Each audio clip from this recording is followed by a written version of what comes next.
The initial goal was CASA. First job was at an audit firm, accounting mini sisters, ne cousins. I decided to go to Joburg for finance.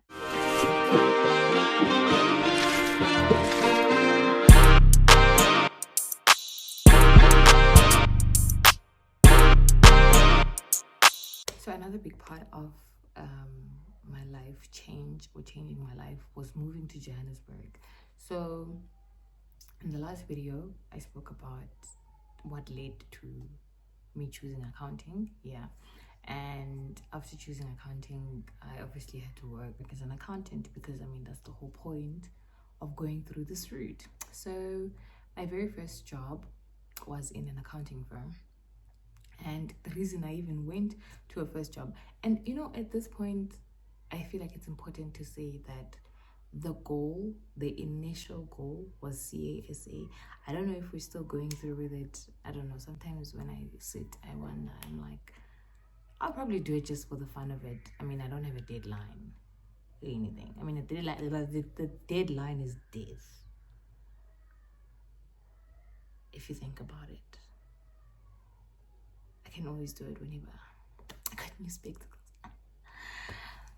Yeah, the deadline is death. Anyway, so yeah, my very first job was at an audit firm. And how I got this audit firm was there was an open day. I think we were in third year at the time.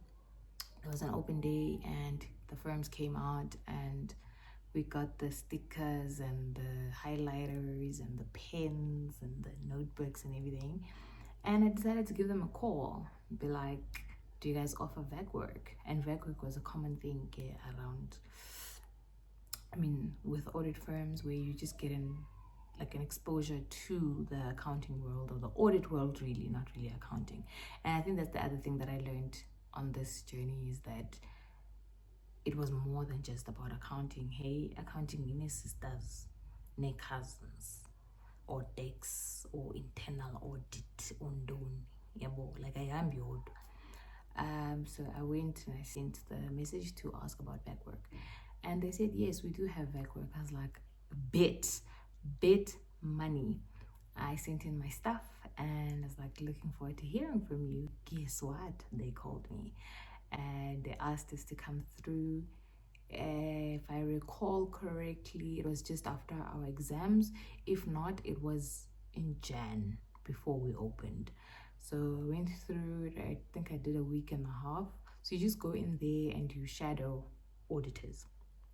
And I shadowed them. I learned so much about, you know, audit procedures, how they write papers and stuff. And I mean, it's a week and a half, so there's only so much you can learn. There's not so much that you can do, I mean, because you don't have a laptop, you just have a notebook and you just write on everything that everybody says. If they ask you to do something, you say, okay, you want me to go to creditors department, ask for so you spend a week with auditors, real life auditors at different levels. And I was like, that's not what I want. I want to be an accountant. Okay, that's what I came here for. Now you're telling me about auditing? No, sweetie, no. And yeah, I did the VAC work anyway. Went back to raise to start fourth year or honors, and I couldn't do straight honors. I had to do PGD, what was it called? Postgraduate Diploma in Accountancy, which was like a bridge to honors. Yeah, so essentially my postgrad would be 2 years. It would be the PGD, and then I would have to do honors, and then I can go start my articles. This was in 2014, right? Mind you, I've got my degree now, so graduate, did all of that. And I went and did VAC work and I decided that I was not going to be an auditor. Stores me. And I thought that was like the thing. I went back to study a postgrad. Lo and behold, the scholarship I had obtained in second year wasn't going to fund my postgrad. And in fact, there were people that were suggesting redoing third year and that is so grade. Oh no, sweetie. This was the grade for one grade.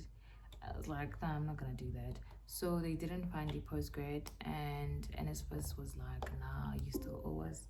And also, like, I felt at the time, I honestly felt like maybe this is a sign for me to just dip up out of here and then come back and study part-time, which I did, by the way. So yeah, heartbroken, all of the feels, and I decided to write an email.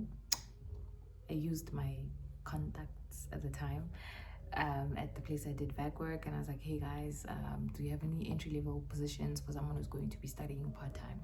Because I still wanted to study. I mean, like, I knew what it would take to be a CASA at the time. So it was like, yeah, you know. And turns out they had like a audit admin wing there, where they were actually working a lot with people that just only completed their degrees and were studying part-time through UNISA. I was like, oh, okay, bet. Went there, and I started working April of 2014 as an associate at the firm, and I was working with the audit admin department. Essentially, you're working with the guys on the audit clients, and you're just doing their admin, like bank confirmations, debtors confirmations, yeah, and just documenting those small testing, all the virtual audit testing that you could do and document. That's what we did. I did that for about 9 months, which was a hell. I did that for 9 months, and it was the most toughest time. And looking back, I think that I was depressed during that 9 months because I was going through a lot of emotions, and I think it's also one of the things that is missing in a lot of the career guidance and counseling.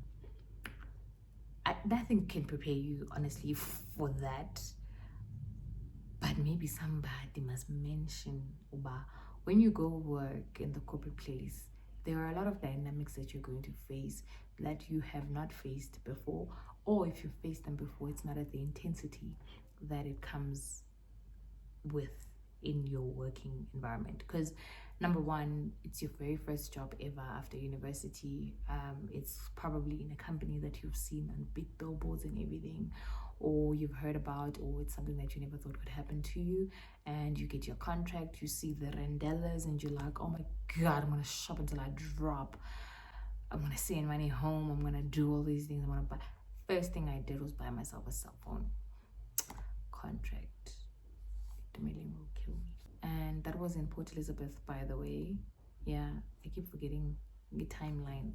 I think at the end of all these videos, I'm going to do like a timeline video, because I'm realizing now that a lot of what I want to talk about in my documentation of my process is in the different stages of my life.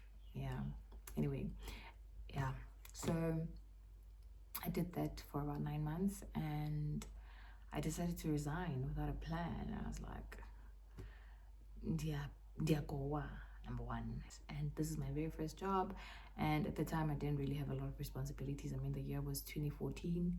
I didn't have a child then. It was just me and my mom. And I was just like, yeah, no, I'm going through a lot.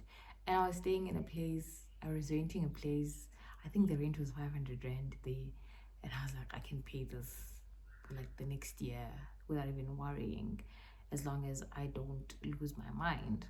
So I gave myself a month. I think I gave myself 3 months. No, I'm lying. I gave myself 3 months to look for a job and another job, essentially. And oh, it was the biggest, not regret, but like it was the biggest shock. Well, I thought it was the biggest shock because Sana life had so much in store for me. So yeah, I took that break and I was applying. Pnet. Oh, Pnet hated to see me coming. I was there. Pnet, Careers 24. What was I using back then? Yeah, Pnet and Careers 24 were my go-to. And I eventually landed Puff and Pass. Puff and Pass hated to see me coming. I was internship, learnership, internship, apply. And then I found this one, they were looking for a temp at a company that did, what is this? Brakes and clutches.